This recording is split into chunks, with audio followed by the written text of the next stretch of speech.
오늘은 연중 3주간 목요일입니다. 마르코복음 4장 21절에서 25절입니다. 그때 예수님께서 군중에게 말씀하셨다. 누가 등불을 가져다가 함지 속이나 침상 밑에 놓겠느냐? 등경 위에 놓지 않느냐?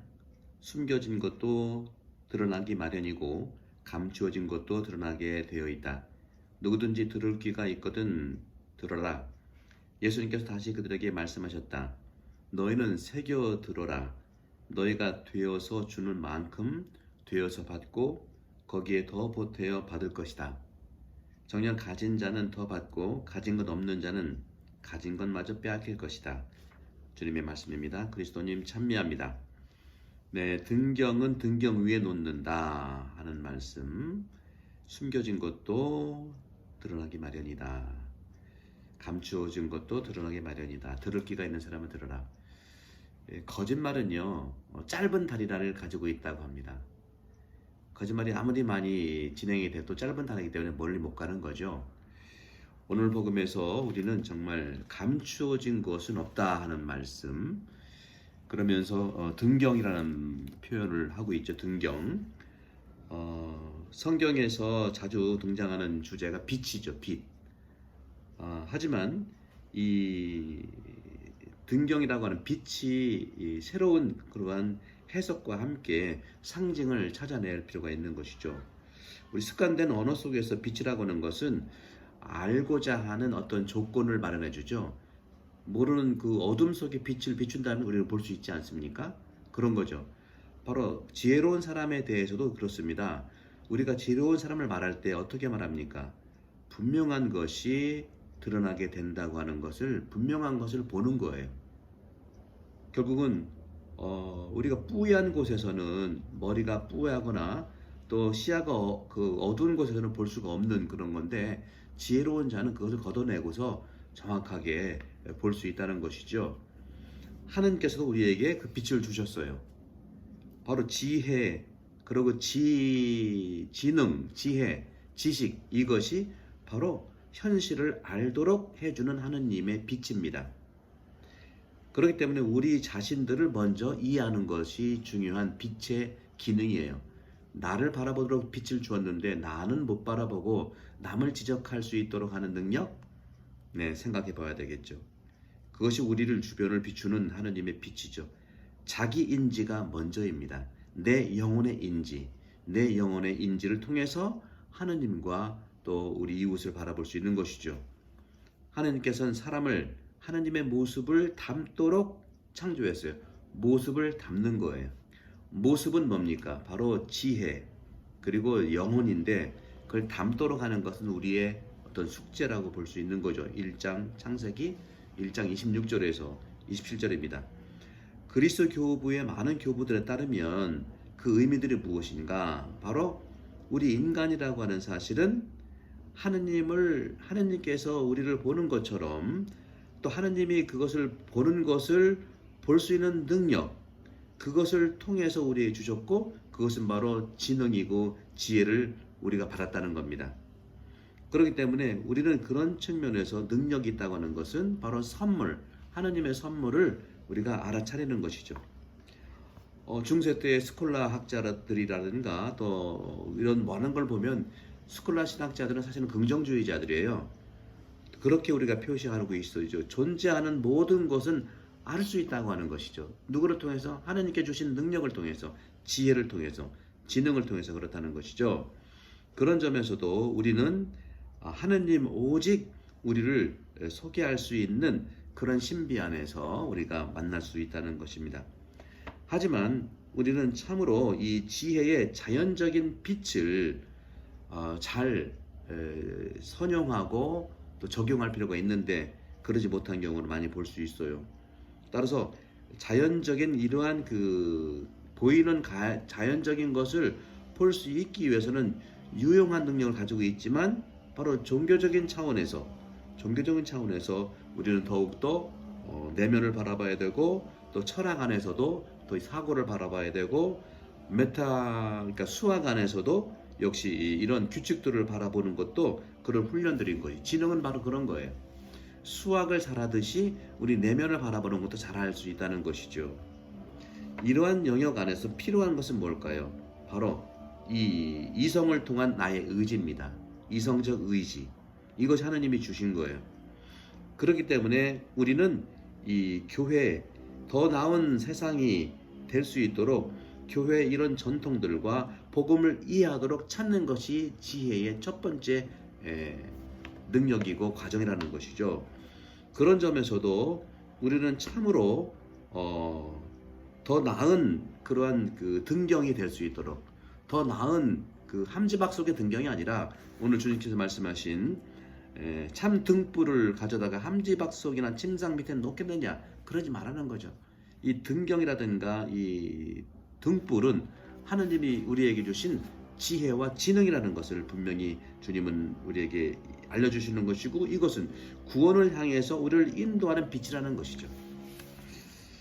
또 한편 우리는 보시게 되면은 숨겨진 것은 드러나기 마련이고 감춰진 것은 드러나기 마련이다 하는 말씀하시죠. 소두에 말씀드렸지만 보통 이런 말을 합니다. 거짓말은 다리가 짧다. 그렇습니다. 우리 경험을 사실은 표현하고자 하는 것, 일반적인 경험을 표현하고자 하는 것, 사람들에게 모두 가능한 것입니다. 하지만 이성적인 것을 가리키지 않고 거짓을 통한다. 비이성적인 것. 그런 것에 대해서는 참으로 우리는 하느님께서 창조하신 당신 말씀을 살아가지 않는다는 것이죠. 하느님은 당신 말씀을 살아가도록 우리에게 참 진리의 빛으로 지혜로 초대했는데, 우리는 거짓말이라고 하는 그 이성의 어떤 비이성적인 가치, 짧은 다리로 어떻게 해보려고 하는 현실들은 많이 볼 수가 있는 것이죠.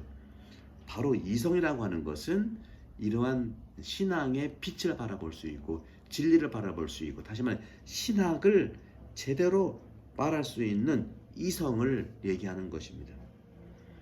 감정도 물론 중요하죠. 감정도 함께 가야 되는 것이죠. 그런 점에서도 바로 이러한 말씀은 점진적으로 이 역사 안에서 계시되어 왔습니다. 제가 신학개론 대강좌가 벌써 거의 1000년대, 2000년대가 마무리됐죠. 아마 2월 달 정도부터는 신학 입문에 대한 다시 개론서가 이제 시작될 건데 참고해 보시면 좋겠어요. 바로 무엇일까요? 시작부터 바로 이 죄라고 하는 것은 우리 입을 막게 했고 사람들과 관계를 끊어버린 것이죠. 그렇기 때문에 진리를 가치 있게 바라봐야 되는데, 어떤 이런 모든 사물들의 어떤 그 의미들을 우리가 정말 드러내야 되는데 감추고 있다는 거죠. 왜? 이 숨기고 거짓말을 하기 위한 이 지능, 다시 말하는 등불들을 함지박속과 침상 속에 가두고 있다는 것을 얘기할 수 있겠습니다. 이처럼 우리 하느님께서도 그랬고요, 예수 그리스도께서도 이런 말씀을 하시는 것은 또 우리를 구원으로 이끌려고 하는 것입니다. 그렇기 때문에 우리 삶의 이 세상의 어떤 그 목적이라든가 마지막에 대한 판단에 대해서 말을 할 때 두려워하지 마십시오. 바로 이것은 무엇을 얘기합니까? 바로 우리가 참으로 웰 리빙을 통해서 웰 다행을 갈 수 있다는 그런 의미라고 볼 수 있어요. 치료적인 죽음, 그것을 우리가 살아왔다는 것이죠. 바로 인간의 그러한 모든 삶들을 반영한다고 하는 것이 심판이지, 결코 인간의 삶을 반영하지 않는 것은 없는 거예요. 결정적으로 우리가 마지막에 나도 모르는 것을 판단 내리는 게 아닙니다. 희망을 가지십시오. 그렇기 때문에 이런 점에서도 우리는 죽음의 경험으로부터 우리는 두려워하지 마시고, 또 그런 점에서는 우리 인식의 어떤 돌아옴, 등불로서의 그런 인식을 제대로 쓴다면 우리는 어떤 악에 빠질 수가 없습니다. 거짓말을 할 수가 없는 것이죠. 그것처럼 우리는 똑같은 것은 세상의 목적 안에 같은 가치를 가지고 있다는 겁니다. 하지만 이 우주적인 역사의 이런 컨텍스트, 이 내용 안에서 우리가 바라봐야 되는 것이죠. 일반적으로 저도 강조하고 하는 것들은 바로 이 심판에 대한 부정적인 것들을 강조하면 안 됩니다. 사이비들이 그렇게 생긴 거예요. 마지막 날, 또 재림 예수, 너무 심판에 대한 두려움, 이런 것들은 아주 부정적인 거예요. 그렇지 않습니다.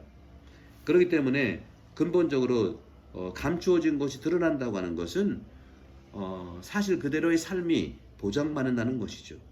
그렇기 때문에 여러분들 모두 우리는 이 빛으로 인도되는 날이 마지막 날인 겁니다. 두려워하지 마십시오. 온 인류가 온 세상의 눈앞에 우리가 바로 서게 된다는 그 사실을 얘기하는 것이죠. 오늘 주님께서는 말씀하십니다. 결국은 진리가 승리한다는 것. 그렇죠? 진리가 승리한다는 것. 그런 점에서도 우리는 이런 사실들 속에서 다시 한번 정리를 좀 해보여드리면, 성경에서 자주 쓰이는 이러한 그 빛이라고 하는 것은 빛의 종교이듯이 빛은 알아차릴 수 있는 그런 조건을 말했다고 말씀드렸죠. 그렇기 때문에 우리가 창세기 1장 3절에 빛이 생겨라는 선물을 시초에 받은 거고요. 그런 점에서 우리는 감추어진 것도 드러나게 된다고 하는 이 빛 속에서의 비밀이 없다고 하는 사실들.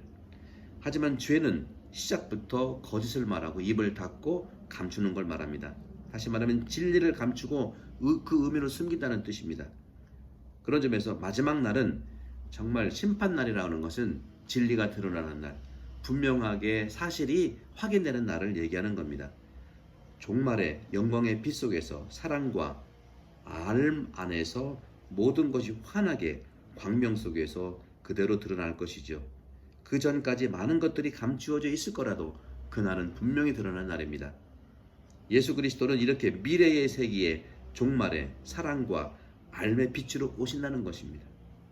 그리스도 우리의 빛이라고 하는 그 표현들, 그때 여기에 가장 작은 이들 가운데 한 사람에게 준 것을 다도 예수 그리스도가 했다고 하는 종말의 가장 큰 사람으로 드러날 것이라는 마태복음 25장 31절에서 46절의 말씀이 이루어질 것이고, 이것이 진리의 승리라고 말씀드릴 수 있겠습니다. 예수 그리스도는 바로 그런 점에서 현재뿐만 아니라 분명한 미래의 빛입니다. 그렇기 때문에 우주 전체라고 하는 것은 그분의 진리 안으로 빛나게 되는 것을 이야기하는 것이죠. 사랑하는 형제자매 여러분, 바로 이 그리스도의 빛이 충만하게 세상을 비출 때 우리는 이런 모든 것들을 바라볼 수 있는데, 바로 그것이 예수 그리스도의 오른쪽에 앉을 수 있는 작은 사람들이 드러난다는 것이, 작은 사람이 더 이상 작은 사람이 아니라 큰 사람으로 드러난다는 희망을 말씀드립니다. 우리 모두 주님께서 주신 등불은 뭐라고 그랬죠? 우리에게 인식할 수 있는 지혜, 볼 수 있는 눈, 이 등불을 함지박송이나 침상 밑에 숨기지 않고 있는 그대로 밝히며 살아가는 지혜를 축복을 통해서 청합니다. 성부와 성령 여러분 모두를 반복합니다. 감사합니다.